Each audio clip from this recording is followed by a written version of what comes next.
y de tal manera espero que muero porque no muero, vivo sin vivir en mí. En mí yo no vivo ya, y sin Dios vivir no puedo, pues sin Él y sin mí quedo. Este vivir que será, 1000 muertes se me hará, pues mi misma vida espero, muriendo porque no muero, vivo sin vivir en mí. Esta vida que yo vivo es privación de vivir, y así en continuo morir, hasta que viva contigo. Oye mi Dios lo que digo, que esta vida no la quiero, que muero porque no muero, vivo sin vivir en mí. Y si me gozo, Señor, con la esperanza de verte, que en ver que puedo perderte se me dobla mi dolor, viviendo en tanto temor y esperando como espero, me muero porque no muero, vivo sin vivir en mí, vivo sin vivir en mí, y de tal manera espero que muero porque no muero, vivo sin vivir en mí.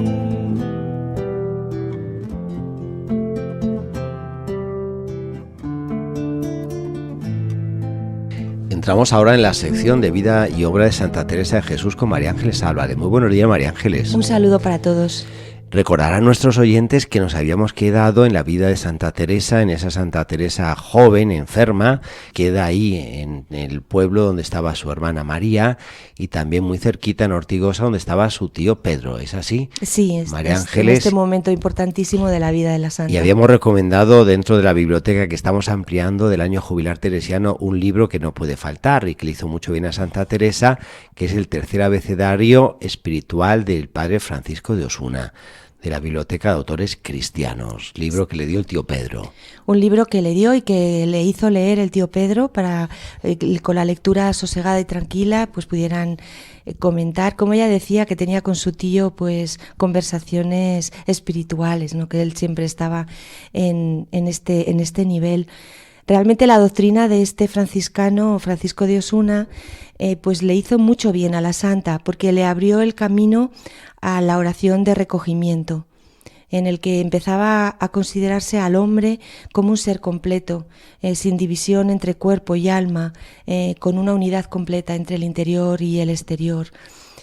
Y que todo hombre, viene a decir este libro, y así lo leyó la santa, en su trayectoria está llamado a unirse con Dios, y que realmente todos estamos llamados a ello, y que podemos ir practicando esta oración de recogimiento, bajando dentro de nosotros mismos, iniciando el proceso del conocimiento de sí. Realmente no es solamente un método de recogimiento, sino realmente como una puerta abierta a la oración más profunda, en donde se intentan controlar los sentidos exteriores, como son el oído, la vista, el gusto, tocar, oler, para dejar abiertos los sentidos interiores, ¿no? Para dejarse un poco sentir ese recogimiento, que como sabemos es una de las palabras claves en la propia doctrina de la Santa, y que tanto bien le hizo a él y nos hace a ella y nos hace a todos nosotros.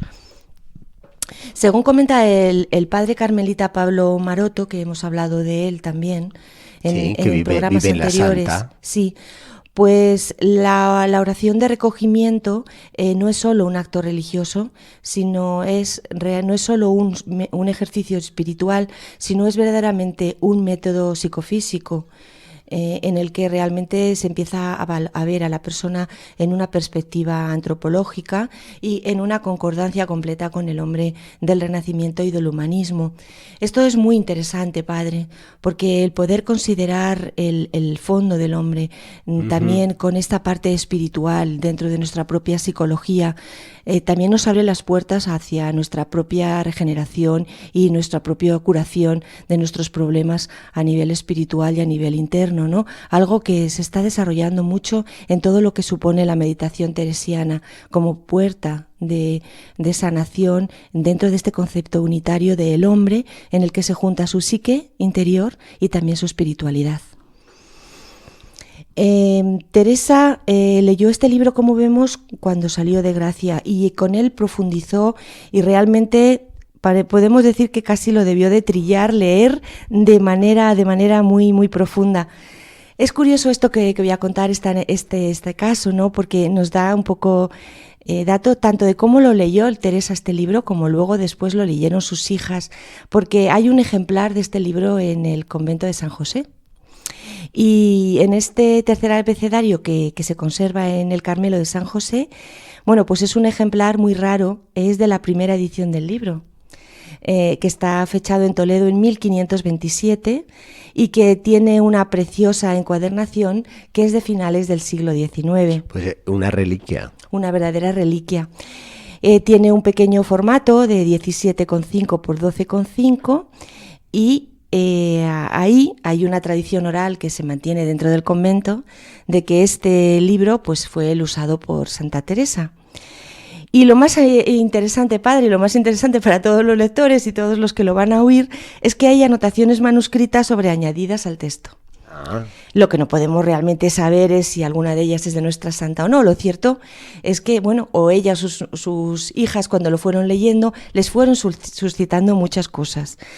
¿Cómo? Bueno, pues en los márgenes del libro tiene cruces, cuando algo le parecía interesante, o tiene manos, o tiene incluso dibujados corazones, ¿no? O sea, que no son anotaciones solo de letras, sino también de figuras. Exactamente, de signos. En determinados lugares. A todos nos ha tocado heredar algún libro de nuestros mayores hermanos y nos hemos encontrado anotaciones o de algún primo o de algún compañero que a veces uno las ha entendido y otra vez es lo que ha querido decir con este signo.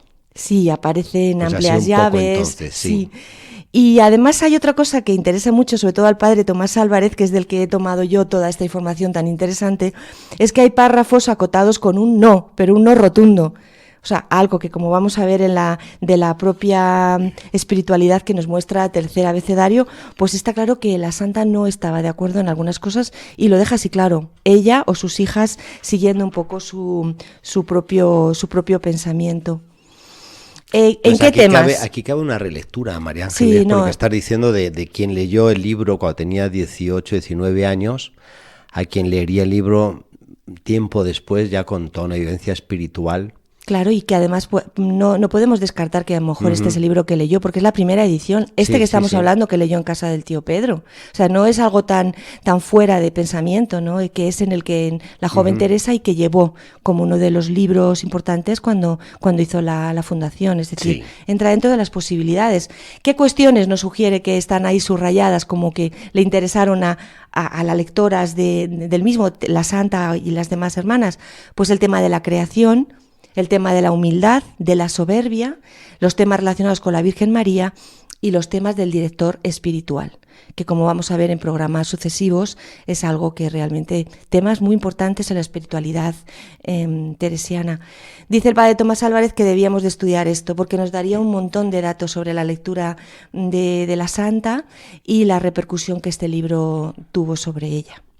Es interesante lo de la repercusión, María Ángeles, porque efectivamente veíamos en el caso de las confesiones de San Agustín, cuando estaba en el convento de Gracia como estudiante, y luego ahora con este otro libro, el tercer abecedario espiritual, la repercusión que tendrá luego en el tiempo en Santa Teresa. A veces nos pasa que uno lee un libro y a lo mejor en el momento pues no tuvo la repercusión que va a tener posteriormente. Sí, realmente este libro tuvo muchísima repercusión en todo el pensamiento. Y más, esto le vamos al campo de la gracia, como la gracia de Dios pues actúa luego a lo mejor una especie de eco. Exactamente.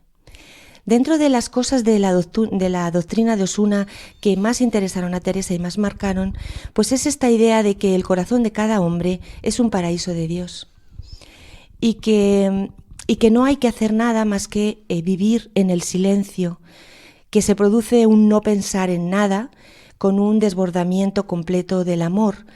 Y la idea también que coge Teresa profundamente de que la oración en presencia del Señor suelta las riendas del amor, nos desata al amor. Pero para Teresa, como hemos visto, hay algunas cosas en las que ya no estaba de acuerdo. Hemos visto que hasta pone un no en algunas cosas de manera radical. Porque en lo que dice Osuna, él no deja claro si solo la técnica orante introduce al orante en el recogimiento o si realmente es el Señor el que así lo hace, obrando de manera especial con cada uno de nosotros. Teresa realmente dice así, y lo dice claramente en el libro de la vida, en el capítulo 12. Daño es querer hasta que el Señor lo haga subir el espíritu a cosas sobrenaturales. Uh-huh. Es decir, que nosotros por nuestros propios medios no podemos llegar a determinados estadios de oración, de recogimiento, si el Señor no obra ese regalo, ese don. Es decir, nosotros por nosotros mismos, por muchas técnicas de meditación que hagamos, pues como dice ella, no podemos subir el espíritu a cosas sobrenaturales. La aportación del libro de Osuna, como decimos, fue un tesoro, ¿no? Quizás la principal discrepancia que muestra la santa, según los investigadores y los estudiosos, con este libro es la discrepancia en el tema de la humanidad de Cristo, en el segundo tramo del proceso espiritual, en el que el padre Osuna decía que en un segundo momento convenía dejar la meditación de la humanidad de Cristo para posibilitar un ascenso contemplativo a la pura divinidad.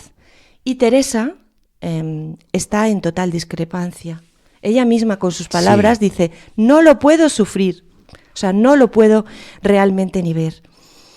Porque ella sabe que la infusión de gracias altísimas de la contemplación, de la divinidad o de la Trinidad, el místico se queda totalmente sumergido en el misterio que contempla y que pierde de vista por el momento los otros misterios, pero que realmente, como dice Teresa, vaya entonces de enhorabuena, pero no nos debe dejar nunca esto apartados de seguir el alma sumergiéndose en el misterio de la contemplación, del misterio de Jesús. Es decir, algo que además en estos días de Cuaresma tenemos muy presente. Meditar siempre con una imagen de Jesucristo, de su humanidad, como realmente parte de nuestra oración y de nuestro momento de contemplación. Y que es uno de los grandes consejos que Santa Teresa reitera una y otra vez, lo que supone el no dejarle de mirar a Él. Y una frase hermosa, mirar a Cristo crucificado y todo eso os hará poco. En fin, como bien apuntas, siempre, ¿no? Propio de Cuaresma, esta contemplación de este Cristo. Exactamente, como ella dice, si estáis contentos, mirarle resucitado, si estáis tristes y atribulados, mirarle en su pasión, ¿no? Realmente la figura de la humanidad de Cristo es uno de los elementos básicos para poder entender el pensamiento de la santa y toda su propia vida, ¿no? En el Señor. Realmente en las manos de la santa había caído pues uno de los mejores libros de mística española, probablemente de la época y de todos los tiempos. Y como ella misma nos dice en el libro de la vida, en el capítulo 4, ella dice, no sabía cómo proceder en oración, ni cómo recogerme, y ansí holguéme mucho con él y determiné a seguir aquel camino con todas mis fuerzas. En fin, como vemos, realmente este momento fue muy, muy importante para la santa. Y en un momento en el que ella tenía, como hemos dicho, pues todos estos conflictos interiores sobre su vocación. Vamos a hablar a partir ya del próximo programa de este momento en otra vertiente realmente muy, muy interesante. ¿Cuál? Es cuando la santa empieza a buscar un confesor para que realmente la ayude en todo este proceso de discernimiento, el papel que va a tener el primer padre al que se va a dirigir, el padre Vicente Barrón. Es un padre dominico de aquí, del monasterio de Santo Tomás, y cómo bajaba esta joven a confesarse y cómo poco a poco iba discerniendo en su alma si quería ser monja o quería ser casada, ¿no? En esa fase de tu vida. Y vamos a ir avanzando un poco, haciendo un perfil de este padre Vicente Barrón. Entonces vamos a dar un salto. María Ángeles, de Teresa joven que ha ido a curarse, que está en Ortigosa, que está en la espera de poder ser atendida, a este regreso luego a la ciudad y a poder encauzar todas esas inquietudes espirituales y vocacionales que traía esta joven. Sí, porque ella está con su hermana, vuelve sin curarse realmente todavía en Becedas, ¿no? La curación de Becedas es luego ya cuando ya ha entrado nuevamente en el monasterio de la Encarnación, y ella vuelve a casa con todo su alma y todo su espíritu después de este viaje, después de haber estado leyendo a Osuna, a su tío y todo esto, y tiene todo este movimiento interior profundo para ver qué va a hacer con su vida, y vemos en este momento previo a entrar en la Encarnación la confesión y este padre Vicente Barrón. Muy bien, pues lo dejamos aquí, María Ángeles, y entonces quedamos a la espera de la próxima espadaña para dar este paso y entrar en esta dirección espiritual que recibirá de parte del padre dominico, el padre Barrón.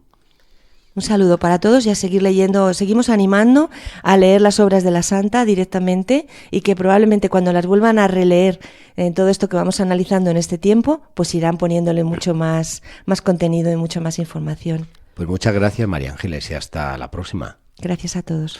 Llegamos aquí al final de la espadaña del día de hoy.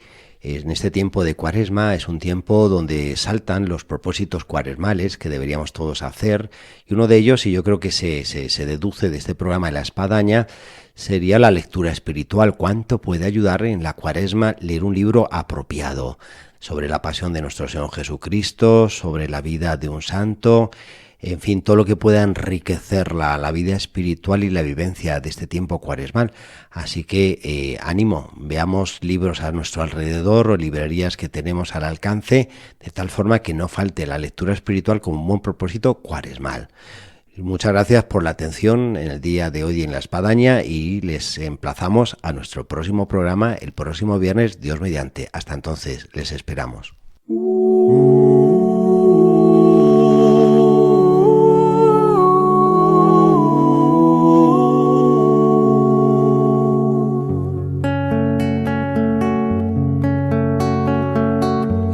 ¿Qué haces aquí?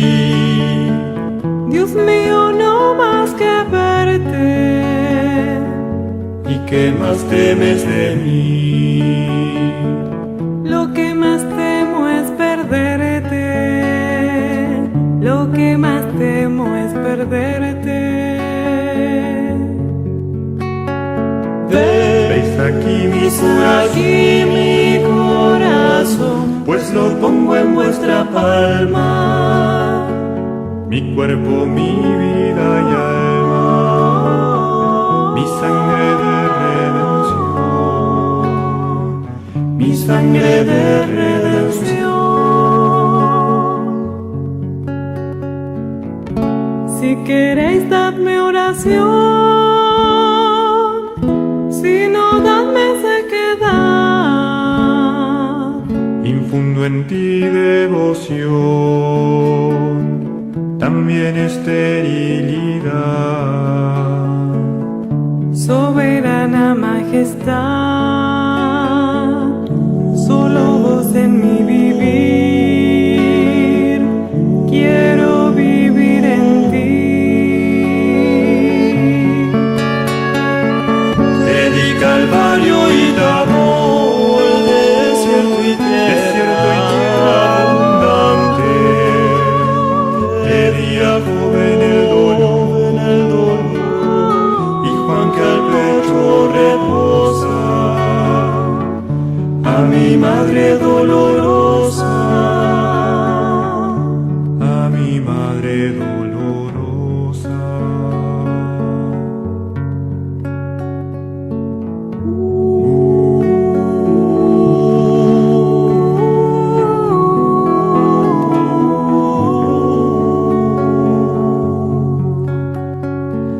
Alma, ¿qué haces aquí? Pensar en ti en lo eterno. ¿Y qué más quieres de mí? Morir de amor y